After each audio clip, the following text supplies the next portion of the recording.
All right, ladies and gentlemen, adding and subtracting polynomials is basically the same as collecting like terms. Remember that when you add and subtract, basically you only add the same type of group, the same term. For example, in this first example, we need to simplify, and in order to add, we need to basically you can only add that collect the same terms. Now let's pay attention that this is an addition. This is not a multiplication. Some students believe that they're multiplying. No, it's an addition, which means only like terms add.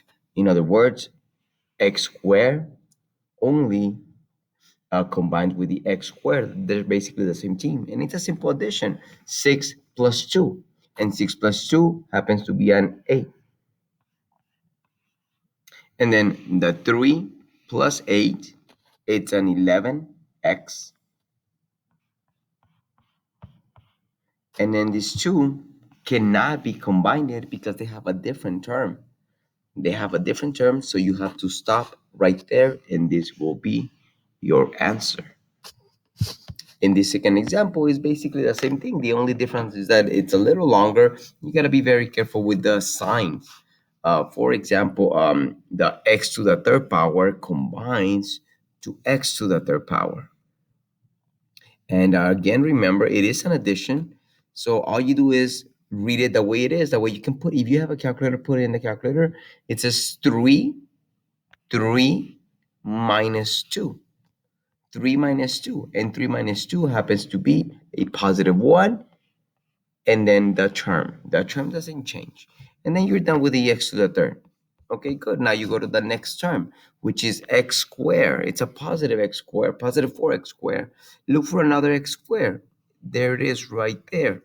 Again, the way you read it is the way you can put it in the calculator. You say 4 minus 5. 4 minus 5, it's a negative 1x squared. And then the last item will be the negative 3. In this case, oh, but there's an x over here. Look at this. There's a 4x over here, but there's not an x over here. So guess what? That number just comes down right here. And then we have what we call the constants. The constants are the numbers with no variable, like the negative 3 and the negative 5. So we say negative 3 minus 5. Negative 3 minus 5, and if you have a calculator, you can put it in the calculator. Negative 3 minus 5 happens to be a negative 8. And all of those that we have in the answer, they have a different term, so they cannot be combined. If anything, you can rewrite it without the ones, because remember, you don't need a 1 in front of a variable. So you can rewrite it like this, and this will be a polynomial, and you have to stop right there.